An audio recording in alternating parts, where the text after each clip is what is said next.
ญาติโยมท่านสาธุชนท่านผู้ฟังทั้งหลายทุกท่านปิกมาอยู่ด้วยกันแถมช่วงสุดท้ายขณะนี้เวลา16 นาฬิกากับ4 นาที4 โมงกับ4 นาที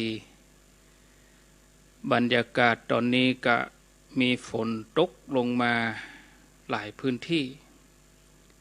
ที่โดยรอนี่ก็ชุ่มช่ำไปด้วยสายฝนเนาะศรัทธาญาติโยมทุกท่านทุกคนตกมาตั้งแต่ตะคืนแล้วแต่ก็บ่ใจนักนะหมอกอ้อยโปรยปลายหยุดแล้วก็ตกมาแถมบางที่ก็แทบบ่ขาดสายเลยถ้าใกล้ดอยอย่างดอยสุเทพดอยอินทนนท์อย่างหมดเนี่ยเขตป่าชื้นนี่โอ้ฝนตกดีตามฤดูกาลเปิ้นเนาะฤดูนี้หน้านี้เปิ้นก็ลงตรงลงนากันเตรียมที่จะหว่านกล้าไถนาพืชผลทางการเกษตรก็งอกงามดีประหยัด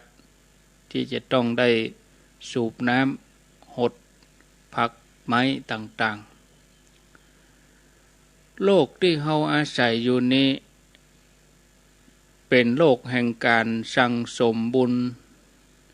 เป็นโลกแห่งการสร้างความดีแต่สิ่งหนึ่งที่เฮาจะต้องทำควบคู่กัน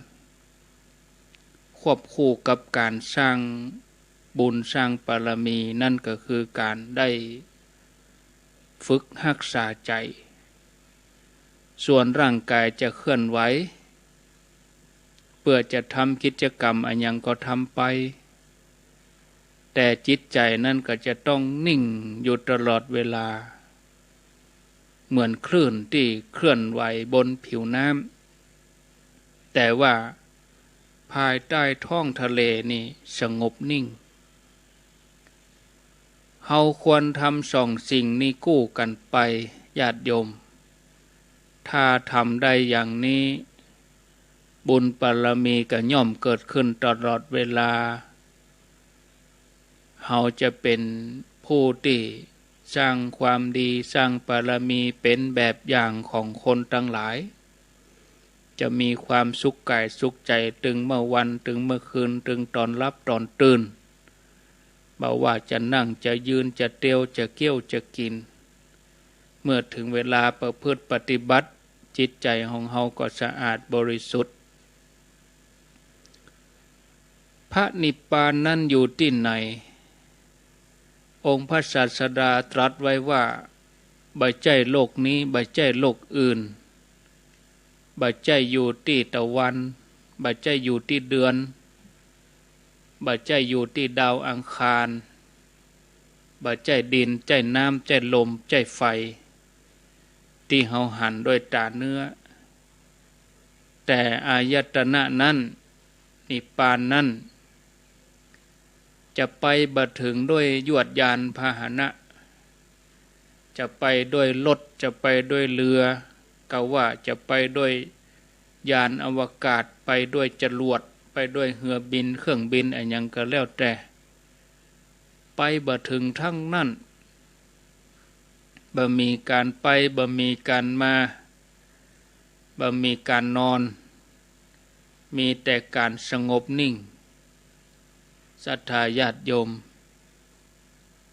หนทางนี้ห้องว่ามัชฌิมาปฏิปทาคือหนทางสายกลางอยู่ที่ตัวของเฮาที่เฮาจะปฏิบัติองค์พระสัมมาสัมพุทธเจ้าแล้วก็อรหันต์เจ้าทั้งหลายได้ชื่อว่าเป็นผู้ที่ฝึกตนมาดีแล้วต่างดำเนินไปต่างเส้นทางสายนี้เมื่อพระองค์เข้าถึงพระนิพพานพระองค์ก็เกิดมหากรุณานำความรู้อันบริสุทธิ์มาสั่งสอนแก่มนุษย์และสรรพสัตว์ทั้งหลายเพื่อที่จะให้เข้าถึงพระนิพพานเหมือนดังองค์พระสัมมาสัมพุทธเจ้า ในสมัยพุทธกาลมีพระผู้มีพระภาคเจ้านี่พระองค์ได้ถามครูฝึกม้าชื่อว่านายเกษีเมื่อวันพุธที่แล้วเคยร่วมสนทนา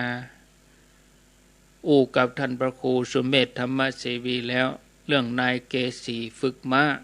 แต่ว่าบ่ได้ลงรายละเอียดเท่าใดสำหรับวันมาตอนนี้เวลานี้ก็จะเล่าละเอียดให้ญาติโยมเขาฟังเหียสักน้อยนึงคนฝึกม้านี่ชื่อว่านายเกษีนะพระองค์ปาภิกษุทั้งหลายไปก็ไปหันใจเขาฝึกม้าพระองค์ก็ตรัสถามว่าดูก่อนนายเกษีภัยก็ฮู้ว่าท่านเป็นครูฝึกม้าฝีมือดีท่านมีวิธีฝึกม้าอย่างใดนายเกษีก็กราบทูลพระพุทธเจ้าว่าพันเตข้าแด่พระองค์ผู้เจริญการฝึกม้าของข้าพระองค์นี่ฝึกอยู่3 วิธีพระเจ้าค่ะวิธีแรกข้าพระองค์จะฝึกโดยวิธีละมุนละม่อมก้อยเป็นก้อยไปวิธีที่2ฝึกด้วยความรุนแรงขึ้นมาวิธีสุดท้ายก็ฝึกเอาผสมกันระหว่างวิธีที่1กับวิธีที่2เนาะละมุนละม่อมพ่องรุนแรงพ่องเนี่ยก็สลับกันทีนี้พระองค์ก็ทรงตรัสถามว่าถ้าสมมติว่าม้าที่ท่านฝึกนะวิธีที่1ก็บ่ได้ผลที่2ก็บ่ได้ผลที่3ก็บ่ได้ผลอยู่เหนือจากวิธีที่ท่านฝึกเนี่ยท่านจะเนี่ยจะใดนายเกษีก็กราบทูลพระพุทธเจ้าว่าโอ้ถ้าอย่างอันฝึกยากวิธีที่1ก็บ่ได้ผลวิธีที่2ก็บ่ได้ผลวิธีที่3เอามาผสมกันเปลี่ยนไปเปลี่ยนมาก็บ่ได้ผลก็ต้องใจวิธีสุดท้ายพระเจ้าค่ะวิธีจะใดวิธีสุดท้ายข้าพระองค์ก็จะเป็นต้องฆ่าทิ้งเสียหากเก็บไว้ก็เสียชื่อครูฝึกพระเจ้าค่ะนะต่อจากนั้นนายเกษีก็ย้อนถามพระพุทธเจ้าว่าโอ้พระองค์สัทธาเทวมนุษย์สานังบทนี้เป็นครูของมนุษย์และเทวดาพระองค์เป็นครูของมนุษย์และเทวดาสัทธาเทวมนุษย์สานังพุทโธภควาติพระองค์มีสาวกนักพระองค์เป็นสารถีผู้ฝึกคนชั้นเยี่ยมและพระองค์มีวิธีฝึกคนอย่างใดพ่องลองเล่าให้หม่อมฉันได้ฟังพ่องเหรอนายเกษีก็ย้อนถามพระพุทธเจ้าพระพุทธเจ้าก็ตอบว่านายเกษีเฮาก็มีวิธีฝึกคนเหมือนกันนะมีวิธีฝึกก็เหมือนเดียวกันนะ3 วิธีวิธีละมุนละม่อมก้อยเป็นก้อยไปแล้วก็สลับกันรุนแรงพ่องละมุนละม่อมพ่องเนี่ยก็ผสมกันถึง2 วิธีจากนั้นพระองค์ก็ทรงอธิบายให้นายเกษีเข้าใจว่าวิธีต่างๆจะใดวิธีละมุนละม่อมก็คือก้อยโน้มน้าวชี้แจงถึงเรื่องความดีเหมือนอย่างเฮาทั้งหลายเฮาฟังกันถึงวันนี่ก็เรื่องบุญเรื่องกุศลผลของการทำความดีเนี่ยผู้ที่ฝึกดีแล้วก็จะปฏิบัติตามพระองค์ทรงเน้นการปฏิบัติชอบทางกายวาจาใจผลที่ได้รับก็คือความสุขในปัจจุบันแล้วก็ได้อุบัติในสุคติภพ แล้วก็จะได้เกิดมาอย่างน้อยก็เป็นมนุษย์บัดต่ำกว่าญาติมนุษย์แน่นอนสูงกว่านั้นก็ไปเทวโลกบนสวรรค์ปุ่นวิธีที่สองก็คือรุนแรงขึ้นมาหน่อยก็คือชี้แจงเรื่องความบดีความชั่วผลของการทำความชั่วไผประพฤติบดีทางกายว่าจาใจก็ประสบความเดือดร้อนในปัจจุบันจะได้ไปเกิดในทุกขติภูมิมีนรกมีเปรตอสุรกายเดรัจฉานวิธีสุดท้ายก็เอาสองอย่างนั้นมาผสมกันเป็นวิธีที่ฝึกจี้ให้คนที่ควรฝึกได้รู้ถึงความดีความชั่วทำดีได้ดีทำชั่วได้ชั่ววิธีนี้ก็เอาสลับกันเนาะตึงดีตึงชั่วนายเกษีก็ถามพระพุทธเจ้าแถมต่อไปถ้าสมมติว่าคนที่พระองค์ฝึกนะอยู่นอกเหนือจากตึงสามวิธีนี้หรอพระองค์จะเนี่ยจะใดนะพระพุทธเจ้าก็ว่าเฮาก็ฆ่าทิ้งเสียกะนั่นนายเกษีก็ตกตะลึงที่พระพุทธเจ้าตรัสว่าฆ่าทิ้งเสียนายเกษีครูฝึกมาก็ถามพระพุทธเจ้าว่าโอ้เมื่อพระองค์เป็นถึงพระพุทธเจ้าการฆ่ามนุษย์ให้ตายจะสมควรกะพระเจ้าข้าพระองค์ก็ทรงอธิบายให้หายสงสัยว่าการฆ่าทิ้งเสียไม่ได้หมายความว่าจะฆ่าให้ตายในความหมายของเฮานั่นคือการนิ่งเฉยบ่ต้องไปบอกบ่ต้องไปสอนบ่ต้องไปแนะนำไปเตือนอย่างแล้วนะแล้วก็บ่ยอมรับว่าบุคคลนี้เป็นสาวกของเราตถาคตนะถ้าเป็นสาวกของเฮาเขาก็จะต้องปฏิบัติตามถ้าหากบ่ได้ปฏิบัติตามก็บ่สมควรห้องว่าเป็นสาวกของเฮาตถาคตการบ่อู้บ่สอนคนนั้นต่อไปจึงถือว่าเป็นการฆ่าในต่างพระวินัยเมื่อนายเกษีเข้าใจแจ่มแจ้งแล้วนายเกษีก็สรรเสริญพระพุทธเจ้าว่าโอ้พระพุทธเจ้านี่สุดยอดโลแจ่มแจ้งยิ่งนักพระผู้มีพระภาคเจ้าพระองค์ประกาศพระสัทธรรมเหมือนหงายของที่คว่ำเปิดของที่ปิดบอกทางแก่คนหลงทางส่องประทีปในที่มืดโดยหวังว่าคนที่มีจักษุก็จะได้หันฉะนั้นข้าแต่พระองค์ผู้เจริญข้าพระองค์ขอถึงซึ่งพระพุทธพระธรรมพระสงฆ์ไว้เป็นสรณะ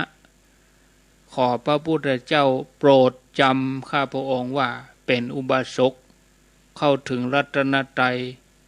เป็นสรณะตลอดชีวิตตั้งแต่บัดนี้เป็นต้นไปท่านผู้ฟังทั้งหลายจากเรื่องที่เราได้ยินได้ฟังเนี่ยเราจะหันว่าพระพุทธเจ้าของเรานี่เป็นยอดครูฝึกถึงมนุษย์และเทวดาดังบทที่เราได้กล่าวได้สรรเสริญว่าสัทธาเทวมนุษย์สานังพุทโธภควาติพระองค์เป็นครูของมนุษย์และเทวดาทั้งหลายพระองค์มีพุทธวิธีในการสอนเพื่อเหมาะสมกับจริตอัธยาศัยของแต่ละบุคคลคนที่มีอัธยาศัยละเอียดประณีตพระองค์ก็ใจวิธีแบบนุ่มนวลส่วนคนที่มีอัธยาศัยหยาบพระองค์ก็ใจวิธีสอนที่พัฒนาขึ้นมาให้เหมาะสมนะฉะนั้นทุกท่านเราจะต้องเอาพระองค์เป็นแบบอย่างในการที่จะทำหน้าที่โดยเฉพาะพ่อแม่โดยเฉพาะครูบาอาจารย์พระเจ้าประสงค์เนี่ยที่เปิ่นมาเผยแผ่ธรรมะตลอดจนถึงญาติโยมเขาที่มีฐานะเป็นพ่อแม่ก็ดี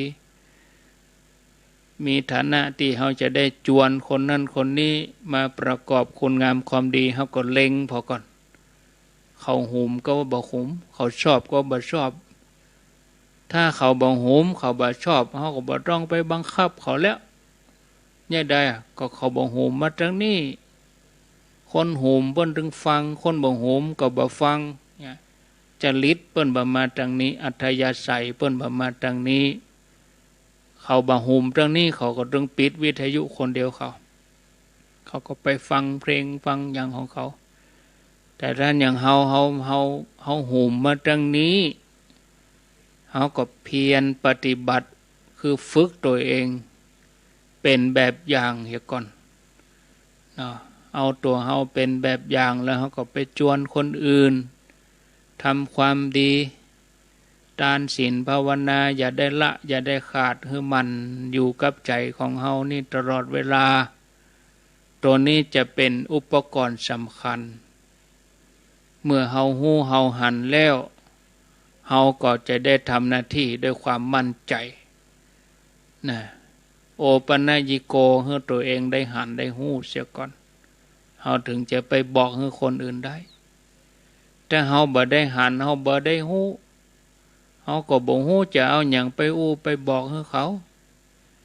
แต่ถ้าเฮาได้ไปหันไปฮู้ด้วยตัวเองปัจจตังเวทิตโพวินโยหิติรู้ได้เฉพาะตนเฮาฮู้ได้ตัวเองเฮาก็สามารถที่จะไปบอกให้คนอื่นได้อย่างเต็มใจได้อย่างเต็มปากเต็มคำญาติโยมท่านสาธุชนท่านทั้งหลายอันนี้ก็ฝากไว้เนาะญาติโยมพอเวลาแล้วก็ยังมาเหลือนักในช่วงที่สองนี่เวลายังมาเหลือนักแต่เวลาที่เขาพักนี่กำเดียว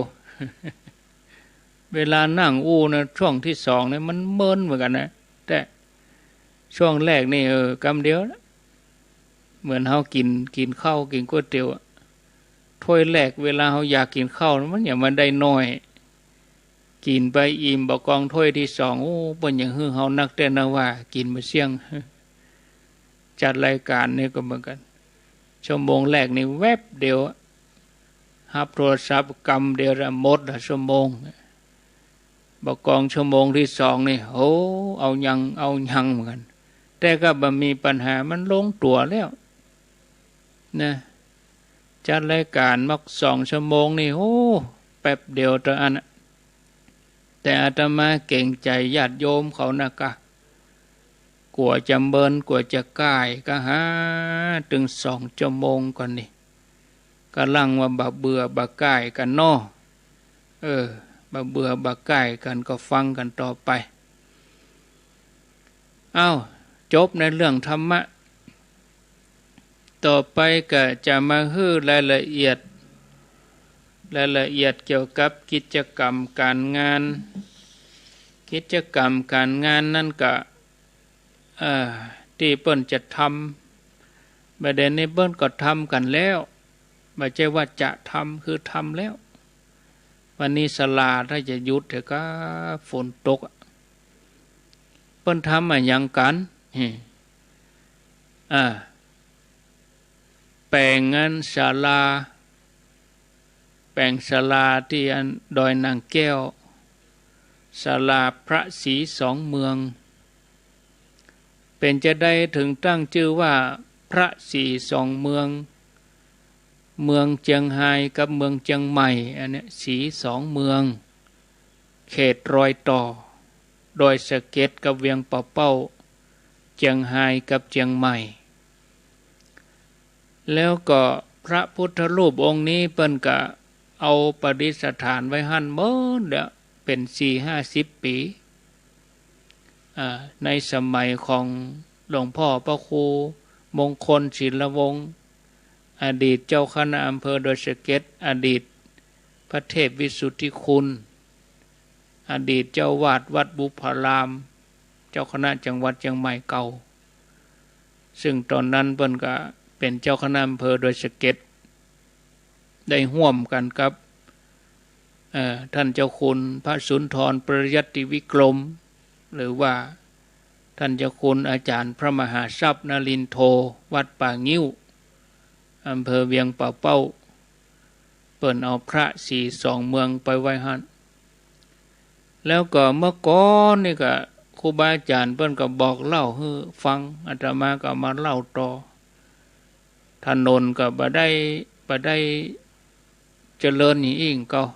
จริงทางเดินนางแก้วนี่โหรถถ้ามันเร่งขึ้นดอยถ้าลุกทางเวียงป่าเป้ามาก็แต่หมู่ขุนลาวหั่นน่ะควันบึ้งรถบางกันก็ความร้อนขึ้นรถบรรทุกหนักก็ต้องจอดกลางดอยหั่นเลยสมัยเก่านี่เป็นรถขอกหมูลงยูอย่าเปิ้นว่ากันอีนะ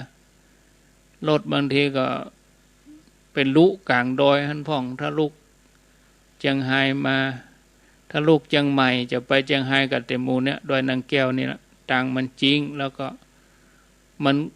ลากขึ้นดอยยาวระยะที่รถมันลากขึ้นนั่นนะเร่งขึ้นนะทีนี้ก็พระแม่นางแก้วหรือว่าเจ้าแม่นางแก้วเปิ้นก็มีเดิมหั่นละแล้วก็คนเปิ้นไปบนไปไหว้อย่างใดมุความเชื่อเขาเนาะไปไหว้ไปอย่างมุกก็ขอโทษเนอะอันนี้ขอโทษนะเขาก็เอาแกะสลักไม้เป็นรูปประทัดคิกขอโทษเอาไปปักเต็มดอยหั่นหมดอ่ะเต็มหั่นหมดเลยวะแล้วก็ครูบาอาจารย์เพิ่นก็เลยว่าคนกายไปกายมาก็โยกมือไหว้ไปมาไหว้ประทัดคิกเห็นรู้นี่บ่ได้ไหว้สิ่งศักดิ์สิทธิ์อะไรอย่างเพิ่นก็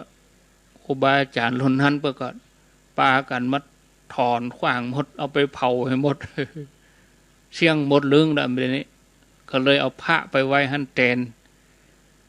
พระ42 เมืองนี่ก็ลุกวัดแสนฝางนี่ไปแล้วก็เปิ้นก็แปลงศาลาไว้หลังหนึ่งก็ใบใหญ่เท่าไรกว้างสัก3 เมตรนี่ก็ยาวสัก4 เมตรปลายเนาะ2 เมตรเกิงยาว2 เมตรเกิงกว้าง2 เมตรเกิงยาวสัก4 เมตรปลายนะศาลานี้แต่งมาปี2520แล้วประเด็นนี้ก็ตามกาลเวลาเนาะชำรุดทรุดโทรมไปเมื่อปีที่แล้วก็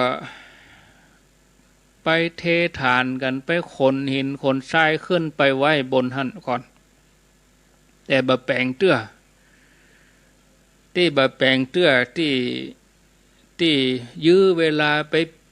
ปีนี่ก็เพราะว่าเดินเรื่องให้ถูกต้องตามระบบราชการเนาะเพราะว่าเขตนั้นเป็นเขตป่าอยู่ในการดูแลเดิมก็เป็นของกรมป่าไม้แล้วเปิ้นก็เปลี่ยนกระทรวงมาเป็นกระทรวงทรัพยากรธรณีสิ่งแวดล้อมโดยอยู่ในการดูแลของกรมอุทยานแล้วก็เป็นอุทยานขุนแจเราก็ต้องยื่นเรื่องยังระบบระเบียบถูกต้องและประเด็นนี้เปิ้นก็อนุญาตให้แล้วเปิ้นก็การตีไว้ให้1 ไร่ให้ปายอีกดอยม่อนนั่นนะการไว้สำหรับเอาไว้เป็นพื้นที่สาธารณะก็ทีนี้ก็จะมาสานต่อปณิธานของครูบาอาจารย์เก่าก่อนแล้วประเด็นนี้ก็จะได้เตศาลาหลังเก่าและนี่ก็ศาลาอย่างก็ว่าคนเล็กคนยังขึ้นไปขุดหลุมแหมสักติดหน้านี่ก็คงจะตั้งเสาแล้วก็ออกเหล็กอย่างขึ้นละไฟฟ้าก็ขึ้นละเอาไปเมื่อก่อนก็ยังใจเครื่องปั่นไฟบ่ม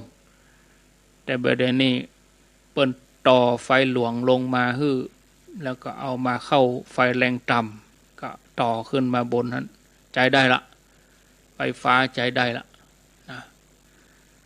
แล้วก็จะแปลงศาลาขึ้นมาหลังนึงซึ่งญาติโยมก็ให้ห้อมกันนะแต่ละยัง หอมกันเสร็จห้องน้ำก็เรียบร้อย8 ห้องเพิ่นแปลงแล้วก็จะบูรณะแห่ม2 ห้องแล้วก็มีตีอันงานชาปนกิจศพของอันป่อประสิทธิ์โดยแม่จันฟองห้องศิษย์นี่พร้อมลูกหลานเปิ้นมาห่วมตานนี่แถมเปิ้นตานแถม2 ห้องเนาะเอาไปเปาะไปสมทบพันแถมโอ้ก็จะได้สะดวกสบายห้องน้ำเนี่ยสำคัญเหมือนกันอันนี้ถ้าว่าเปิ้นแปลงแล้วมดอีนะช่วงนี้ก็ถ้าไผไปเจียงไฮ้ไปแหว่เอวพอถ้าไผจะมาเจียงใหม่ก็มาแหว่เอวพออีนะแล้วเปิ้นก็กำหนดแล้วเสร็จภายในบ่เกินวันที่20 กรกฎาคมก็นับจากนี้ไปก็ประมาณเดือนปลายเข้าพรรษานี่วันที่24เนาะศรัทธาญาติโยม24 กรกฎาคมแล้วเบิ้นจะตานกันเนอะตานกันวันที่25อันนี้ก็เลยฝากจวนล่วงหน้าถ้าว่าเปิ้นคลี่คลายประเด็นนี้เปิ้นก็ปลดล็อกบางอย่างคลี่คลายพ่องละกิจกรรมบางอย่างก็จัดได้นะอันนี้ก็วันที่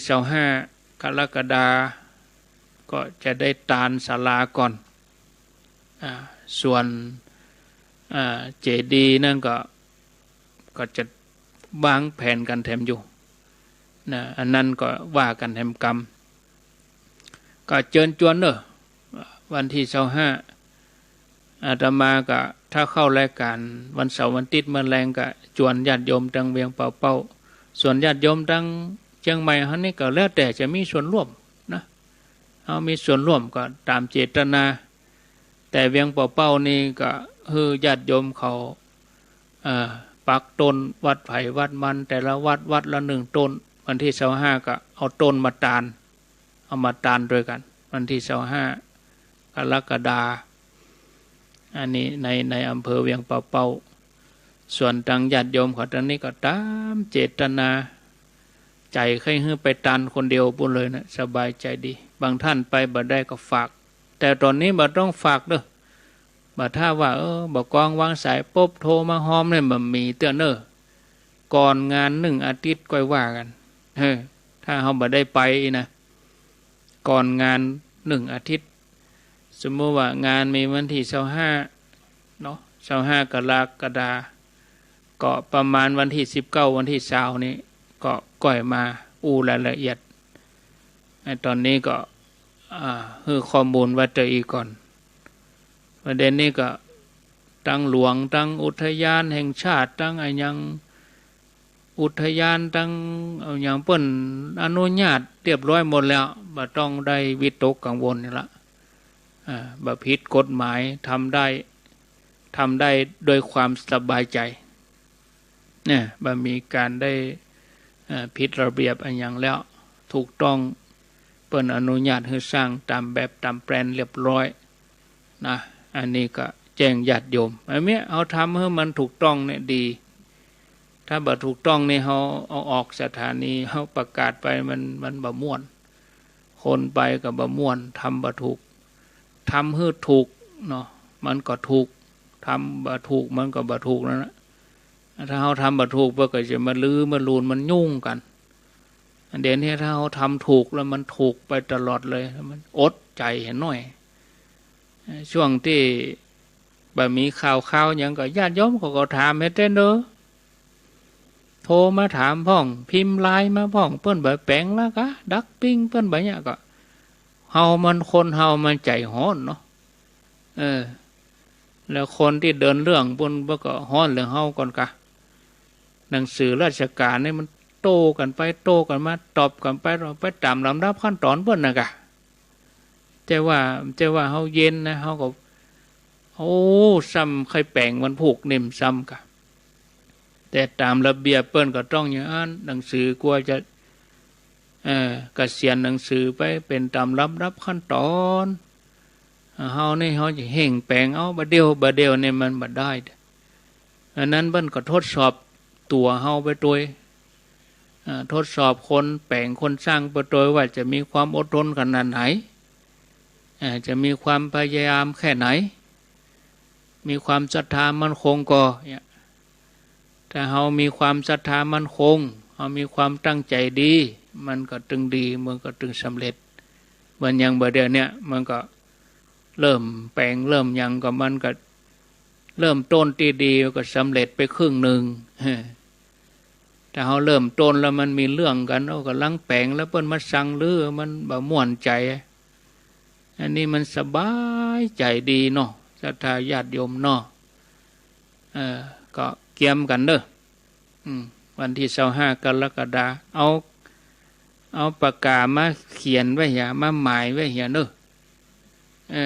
เอาปากกามาหมายไว้25ปุ่นอีนะเอาแล้วเนาะโอไปกะเวลาพอดีแล้วใครจะอู้จะจากะโทรเข้ามาสนทนาอู้จากันได้ที่หมายเลขโทรศัพท์0998366322 โอจาสนทนาแจ้งผลการรับฟังก็เนาะฟังแล้วเป็นอย่างใดก็โทรมาชัดกับบัชัดกะ16:37 นาที4:37เจริญปนเจ้าไว้สาเจ้าทำกระคูอันนี้แม่มันมีแม่มาที่เล็กนะเจ้าฝังแม่ปานีแม่เมาเจ้าฟังสถานีเมืองฝังเจ้าฟังทุกตนทุกองค์อะแล้วก็อันเพียงแต่มาโทรคือเปิ้นมือใหม่โทรแหมอย่างนั้นก็เมื่อไหนก็จุดมาอีกอ่ะเจ้ามันอย่าเรื่องเนี่ยล่ะติดไหนก็มาเหี่ยววัน7 วันก็มาเหี่ยววันเจ้าให้กำลังใจท่านนะเจ้าอยู่ดีมีสุขแม่ปราณีมณีจรเปิ้นอยู่อันปุ้นฝางแม่อายปุ้นใช้ประการปุ้นแม่อายปุ้นเจริญปนไว้สาเจ้าอันนี้ป่าห้าแม่จารุนเจ้าป่าห้าเนาะแม่จารุนป่าห้าเจ้าฟังแล้วเด้อเจ้าแล้วชัดเจนดีแค่นดีขนาดแค่นดีชัดดีเจ้าแค่นชัดดีเจ้าแล้วจะไปร่วมตัวแม่เจ้าตั้งใจเอาเนอะวางแผนไว้วางแผนการเดินทางอาจารย์ก็กันเนาะไปเวียงเวียงปะเป้าเนาะไปเวียงปะเป้ายังไปได้เนาะอันนี้เกิงกลางดอยทันทีเลยไปจนแล้วเนาะอันนี้เหมือนกัน3 รอบดีแล้วกันเนอะสาธุจะไปนะเจ้าสาธุดีมีสุขอยู่ดีมีสุขเจริญปนกราบนมัสการครับท่านพระครูครับผมโทษจากที่ไหนผมโทรจากกันบ้านหั่งต่ำอำเภอแม่อายบุญศรีนะครับบุญศรีก็ครับผมมันต้องใจเย็นๆกันเนาะนั่นกันมันรับผู้แต่เจ้าเพิ่นสอนคนนั่นเนาะก้อยแปลงใจนิ่มเอากะใจเย็นเอากะอันกะใจเย็นๆหมดฝนตกวันนี้เนาะมันเย็นแต่น่ะครับผมว่าผมเป็นกำลังใจเลยครับเบิ้นลำโทนี่ป่อบุญศรีนี่ครับฝ่าไฟสาครับผมขอบคุณเด้อม่วนใจดีป่อบุญศรียันนะว่าป่อหลวงจีมาเขาแม่อายใช้ประการเมืองฟังเปิ้นฟังกันหลายเนอะ3 อำเภอนี่นะตั้งแต่เฮาเอาสัญญาณมาเชื่อมเครือข่ายกันนี่คนก็ตื่นตัวกันนักขึ้นนะคนก็ม่วนกันโทรหาได้ยินคนนั้นคนนี้โทรเนาะจ เจริญปนแกะไว้สาเจ้าท่านพระครูอ้าวอันนี้หนองบัวจะละการเจ้าหนองบัวเจ้าหนองบัวชัยปราการเจ้าชัดเจนดีเนอชื่อแม่ยังก็แม่สีทอนเจ้าแม่สีทอนเจ้าเอาว่าต่อจะว่ายังแถมฟังแต่เจ้าแล้วก็เข้าใจดีเจ้าโมทนาแล้วก็ยังว่าให้มันสุดหนองบัวสถานการณ์ตอนนี้โควิดกำลังระบาดเนี่ยท่านพระครูระบาดที่ไหนแฮมบ้านอ่างอินทรามแล้วก็บ้านใหม่หนองบัวบ้านนักก็เดี๋ยวก็หายนะระบาดนักมาตกกับเจ้าท่านพระครูทั่วเลยตกทั่วเลยเจ้าใช่หนองบัวสถานการณ์บัดถ้าไปตื่นเต้นในอย่างเนอะเกิดพอหงยาสนามที่หอประชุมนานาชาติที่700 ปีเนี่ยคนเป็นปันๆบ่ได้นี่มีสักคนละปิกบ้านหมดละหมู่ที่ติดโควิดเปิ้นเอาไปรักษาเมียสบายหมดแล้วเดี๋ยวนี้เป่งลึงเพี้ยวหงยาหมดแล้วเจริญปนขอให้ความเคารพครับอาจารย์ท่านสมชาติละฝากอาจารย์ว่าจิมตีเมืองฝันเดี๋ยววันที่ไปเชียงรายเดือนกรกฎาคมวันที่26อาจารย์เนาะ25กะ25แหละเข้าวันเสาร์แล้วเนอะวันแฮมค่ำเขาจะไปเนอะใครจะไปด้วยก็แจ้งมาเสียนผมเลยเอาไปด้วยกันเองจัดกลุ่มกันไปพี่น้องจากเมืองฝันก็ใครไปร่วมครับนั่นก็จัดกลุ่มกันมาเนาะจ้าสาธุครับอันนี้เรื่องศาลาถ้าว่าเจดีย์นี่เรื่องเดินนี่เฮาก็ก้อยว่ากันแห่มกรรมเจดีย์นั้นมีแห่มยกอยู่เอาศาลาขึ้นแล้วก่อนเอาเป็นยังถ้าแล้วมดเจดีย์ก็แล้วศาลาก็ตานแล้วถ้ากำนั้นเฮาจะเข้ากรรมออกภาษาบ่นั่นเด้อได้เป็นนอนโดนนางแก้วเอา3 วัน 7 วันเนาะนอนท่านเลยหน้าหนาวนี่ม่วนดีเนี่ยธันวานี่ก็เข้ากรรมที่ดอยนางแก้วม่วนนะกล้ากืดก็ม่วนแล้วนี่เนาะเดินธรรมยาตรายังตั้งใจอยู่ศรัทธาญาติโยมตั้งใจอยู่ความตั้งใจนั้นยังบ่ลดน้อยไปเดินหมู่เชียงไฮ้ก็เดินมาหมู่เชียงใหม่ก็เดินไปชุบกันกลางดอยหั่นเลยม่วนค่ำไหนนอนหั่นกะสัก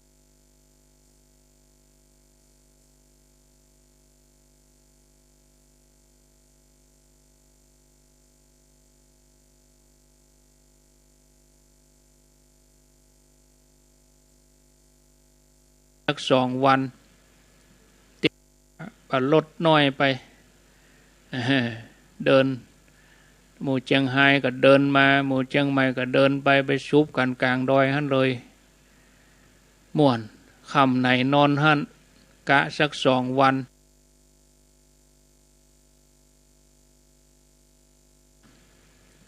ติ๋มอันนี้ถึงว่าท่านเจ้าคุณเขาเพิ่นแปลงกันมาตั้งเมื่อปี2520แล้วนี่ก็มันสำเร็จรุ่นหมู่เฮาศรัทธาทั้งหลายเนี่ยได้ร่วมกันแต่ก่อนเพิ่นบ่มีสื่ออย่างนี้ดูเฮาหมู่ฮู้รู้ว่าเพิ่นแปลงหั่นน่ะเมื่อก่อนน่ะมันเด่นนี่เฮามีสื่อเฮามีวิทยุเจริญปนจากที่ไหนโทษ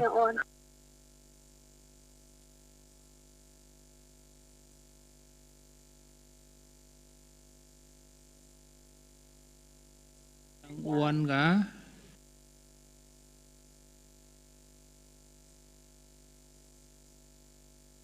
นี่เขามีสื่อเขามีวิทยุเจริญปนจากที่ไหน โทษ นางอวนเจ้า อ๋อแม่นางอวนกะ อ๋อ อืม ไหนหายาสหจี เออ เจ้าสหจี เดี๋ยวนี้ได้แล้วเนาะ มันจะได้ หลายจับกะ เจ้า ถ้าเฮาปิดแล้วเปิดให้ใหม่มันก็หายคนเดียวมันนะคลื่นน่ะ เจ้าอันนี้ชัดเจนดีนะเจ้า ยินดีเนอะ เจ้า สาธุเนาะเจริญปอนติดแล้วไหนยามีไหนเจริญปอนยังอ่ะ ถ้าเจ้ามันคล้ายๆหายๆอ่ะ ก็เป็นตาวิทยุยายพรน่ะกะ ก็ดีก็เดี๋ยวดักไปเนี่ยก็เรียกมาแล้วเนี่ย ก็ไปเป็นหยังตั้งเพเพิ่นไปเป็นหยังสักอย่าง ก็เนี่ยก็ที่เป็นดิยายโอนดักไปแล้วอ่ะดับ ก็เดี๋ยวแม่น้ำแม่ ก็ใจเย็นเห็นหน่อยกะอดเอากะ มันน่าจะฝนตก ก็ฝนตกมันเมื่อยกะมันมันน่าจะเมื่อยเนาะ มันถ้าจะเมื่อยนะกะมันก็มาผ่องดีผ่องอากาศยายพรยังหือฝนตกแล้ว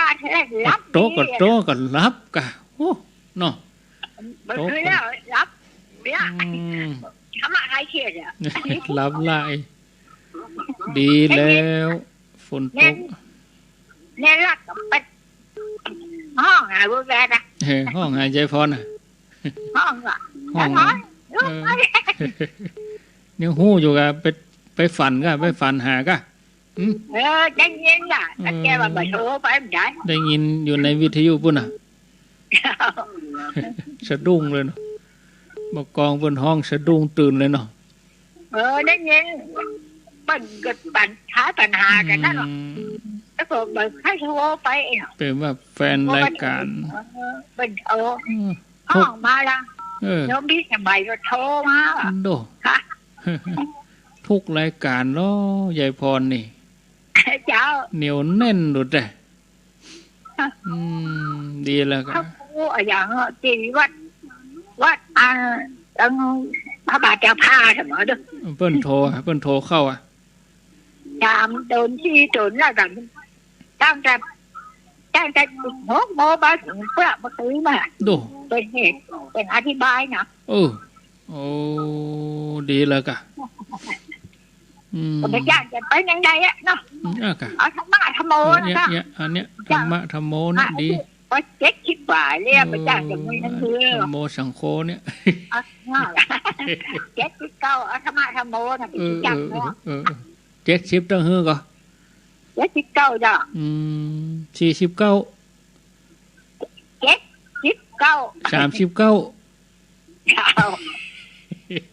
ปีหน้าเนี่ยถ้าเดี๋ยว80ปีหน้าก็40อ่ะเนาะเจ้า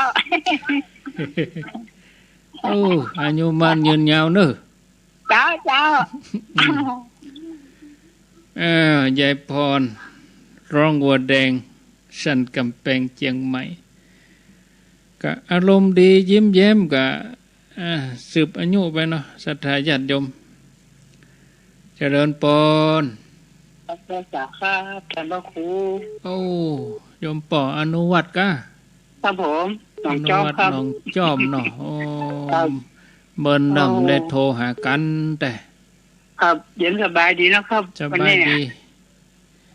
สบายเย็นดีวันนี้บ่ปะแดดเลยวันเนี้ยครับ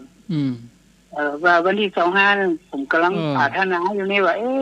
นั่นน่ะวางแผนจะขอได้ไปถึงเนอะวางแผนเนอะไปด้วยกันเนอะวางแผนไปด้วยกันเนาะครับเราก็ไปห่วมวันเปิ้นตาลเนี่ยก็ดีแล้วนะครับใจถึงปุ่นอ่ะแต่ต่างดีแล้วป่อมเดี๋ยวนี้นะครับต่างสบายแบบนี้ถนน4 เลนวิ่งสบายครับเพื่อถึงห้านนี่วิ่งได้สบายเลยละถามลูกกันเด้อว่าอันนี้ได้อยู่มันเป็นวันติดหรอวันติดงั้นมันเป็นวันอาทิตย์นะ เสาร์สี่วันเสาร์เสาร์ห้าวันติดอ่ะ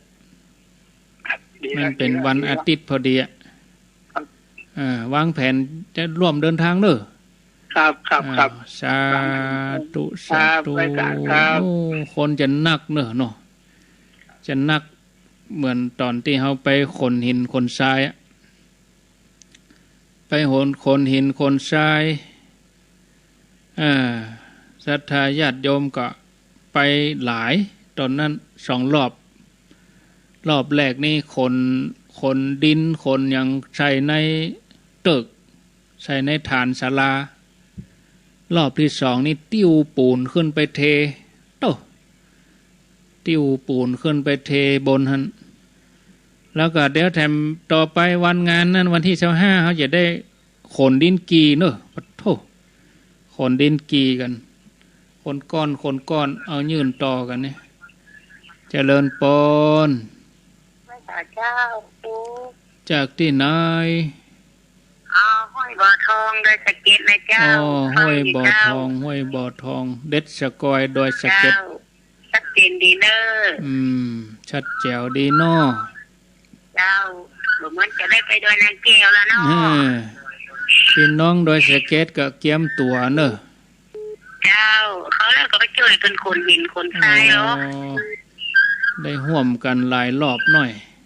เจ้าน่าบุญเนาะเจ้ามีคนไก่ไปไก่มาเพื่อก็จะได้ไว้ได้ฉานะเจ้า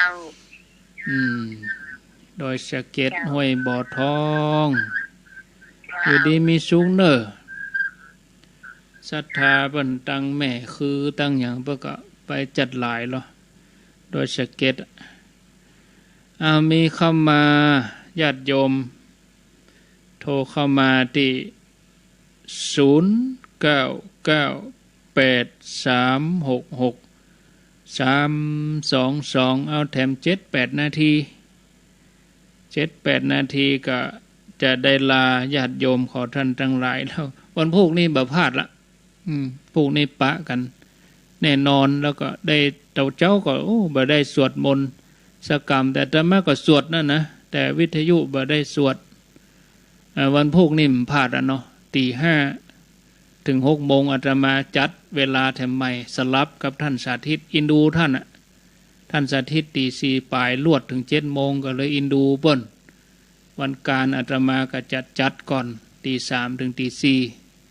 แล้วก็ท่านสาธิตก็ 4:00 ถึง 5:00 แล้วอาตมาก็ 5:00 ถึง 6:00 นแล้วก็ท่านสาธิตก็ 6:00 นถึง 7:00 นอย่างก็ยังแฟนหน่อยเนาะคน